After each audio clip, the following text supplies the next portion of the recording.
अस्सलाम वालेकुम। मेरा नाम डॉक्टर फ़राह कैसर है और मैं यहाँ पर Peshawar fertility and IVF centre में as a consultant gynaecologist, obstetrician and infertility specialist हूँ। आज हम बात करेंगे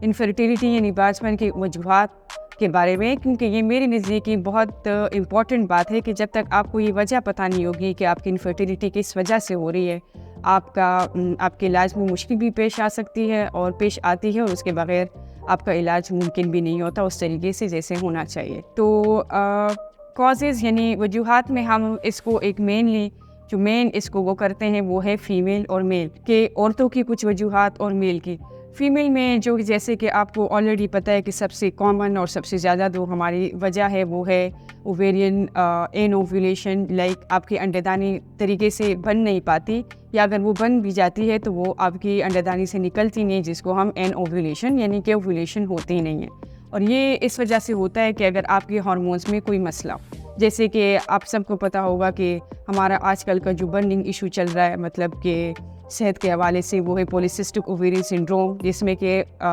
औरत के सारे हार्मोन्स उस तरीके से उस मिकदार में नहीं बनते जिसमें बनने चाहिए, जिसकी वजह से उसको कंसीव करने में, हमल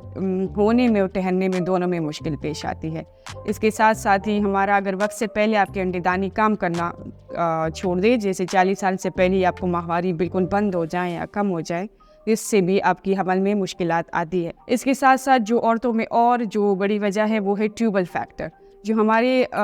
बच्चेदानी और अंडादानी यानी यूट्रस और ओवरी को जो चीज़ लिंक करती है वो है, इसको हम अपनी ज़ुबान में फेलोपियन ट्यूब कहते हैं। वो अगर आपकी बंद हो, जिसके काफ़ी वजह हैं, जैसे अंदर आपकी पेल्विक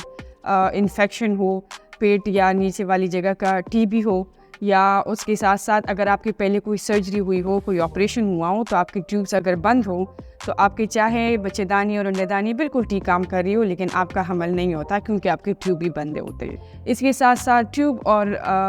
ओवरीज के अलावा जो हमारा होता है कि अगर औरत में सिस्ट बन रही हो, यानी रसोलियाँ, जिसको एक होता है कि फाइब्रॉइड, अगर वो आपके ट्यूब के बिल्कुल मुंह में, मतलब जिधर से वो खुलती है उधर हो, तो वो आपके कंसीव करने में इशू करता है। या इसके साथ साथ अगर एक हम इंडोमेट्रियोसिस कहते हैं, जिसके साथ माहवारी भी ठीक से नहीं आती, दर्द भी होता है और आपको कंसीव करने में मुश्किल आती है। और औरतों के अलावा अगर औरतों में हर चीज़ ठीक भी हो, लेकिन अगर आपका बच्चा नहीं हो रहा, तो उसमें ये ज़रूरी नहीं है कि मसला सिर्फ औरतों में हो, आपके मेल फैक्टर भी इसमें होते हैं कि आपके मेल के स्पर्म्स या कम प्रोड्यूस होते हैं, कम बनते हैं या बनते ही नहीं हैं, या अगर वो बनते हैं तो उनकी क्वालिटी ऐसी नहीं होती कि वो आपकी कंसेप्शन में मदद दे या फ़ायदा दे। इसके साथ साथ अगर मर्दों के हार्मोन्स भी ठीक से ना हो तो फिर आपके कंसीव करने में मुश्किल पेश आती है। लेकिन अगर साथ साथ आपका जो एक और वजह है कि लोग कहते हैं कि हमारा मेल में भी कोई मसला नहीं है, फीमेल की बीमारी सारी टेस्ट ठीक है, तो हमारे बच्चे क्यों नहीं हो रहे? वो इसलिए नहीं हो रहे क्योंकि आपके 25 से 30% तक, जिसको हम इडियोपैथिक कहते हैं, जिसकी कोई वजह ही नहीं होती, आपकी हर चीज़ ठीक होती है, लेकिन फिर भी आपको